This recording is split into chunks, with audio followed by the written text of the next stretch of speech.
L'affrontement entre la Chine et les États-Unis est tous azimuts. Il y a le volet technologique avec la bataille sur les semi-conducteurs, les Américains cherchant à empêcher les Chinois d'acquérir les dernières technologies.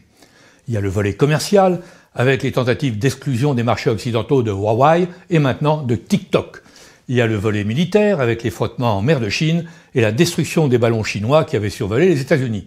Il y a bien sûr le volet idéologique avec les affrontements sur les droits de l'homme. Mais il y a aussi, et on pourrait même dire surtout, le volet financier et monétaire. La Chine conteste la suprématie du dollar et elle multiplie les accords avec certains de ses partenaires commerciaux pour se passer de la devise américaine et libeller leurs échanges en yuan ou, en vertu d'accords de swap, dans les monnaies respectives des deux pays. Depuis 1945, le dollar est la principale monnaie de réserve mondiale. C'est une valeur refuge, une valeur universellement reconnue, puisque dans les contrées les plus reculées du monde, on connaît et on accepte le billet vert. Ce qui n'est le cas pour aucune autre monnaie. Le dollar s'appuie sur la puissance économique et militaire des États-Unis. Toutes les statistiques mondiales se font en dollars, tout comme les cotations des matières premières, à commencer par le pétrole. La plupart des échanges commerciaux entre pays utilisent le dollar, et des dollars abondamment émis par la Réserve fédérale américaine. Ce privilège monétaire a permis aux États-Unis de financer ses aventures militaires à l'extérieur, du Vietnam à l'Irak, en passant par l'Afghanistan. Il lui a permis de vivre à crédit, d'accumuler les déficits budgétaires et un endettement qui atteint près de 100% du PIB. Plus que jamais, pour reprendre le propos du secrétaire au Trésor de Richard Nixon qui répondait aux récriminations des Européens en 1971, le dollar, c'est notre monnaie et c'est votre problème. Tous ceux qui ont essayé de contester la suprématie du dollar se sont cassés les dents. Ce fut le cas du Japon dans les années 80, qui aurait bien vu le yen jouer un rôle mondial et qui fut forcé d'aller à Canossa et de réévaluer sa monnaie de 100%. Quant à l'euro, il n'a vu le jour qu'avec la bénédiction des autorités américaines.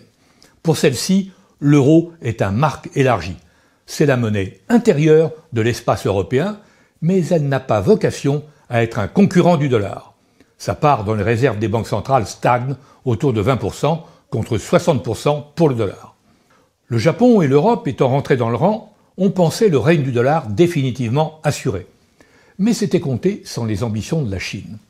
Dans sa longue marche pour reconquérir la place qu'elle estime lui être due dans l'économie mondiale, en l'occurrence la première, la Chine conteste le monopole du dollar et mise sur le multilatéralisme.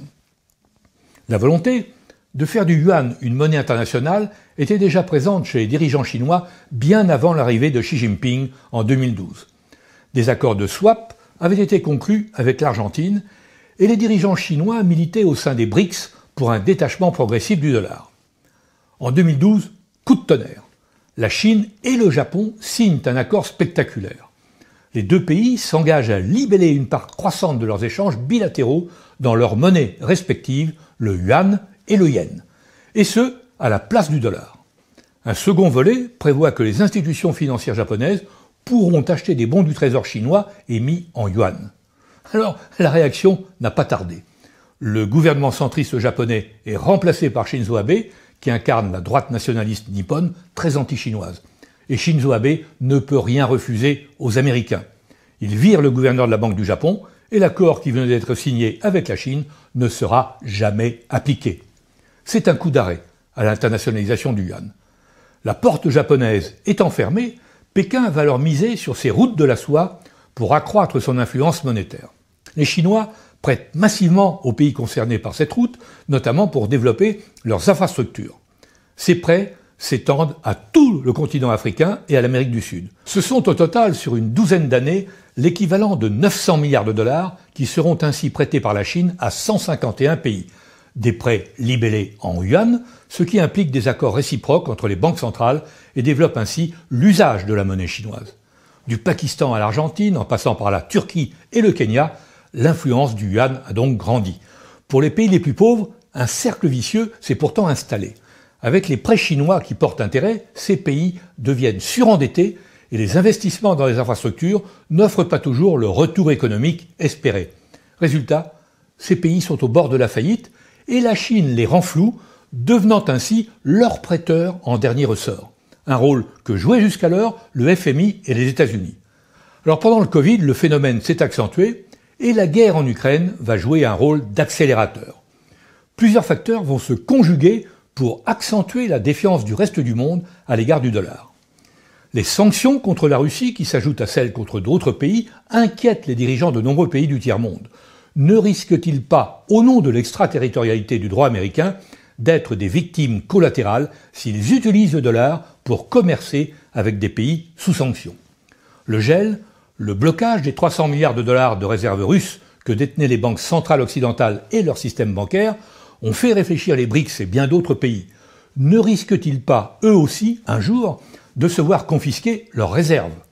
Le soutien financier massif à l'Ukraine, notamment des États-Unis, et se fait en partie au détriment des prêts aux pays les plus pauvres. Enfin, la hausse des taux d'intérêt et les faillites bancaires aux États-Unis, et celles du Crédit Suisse et les alertes sur la Deutsche Bank, ont inquiété les financiers du reste du monde.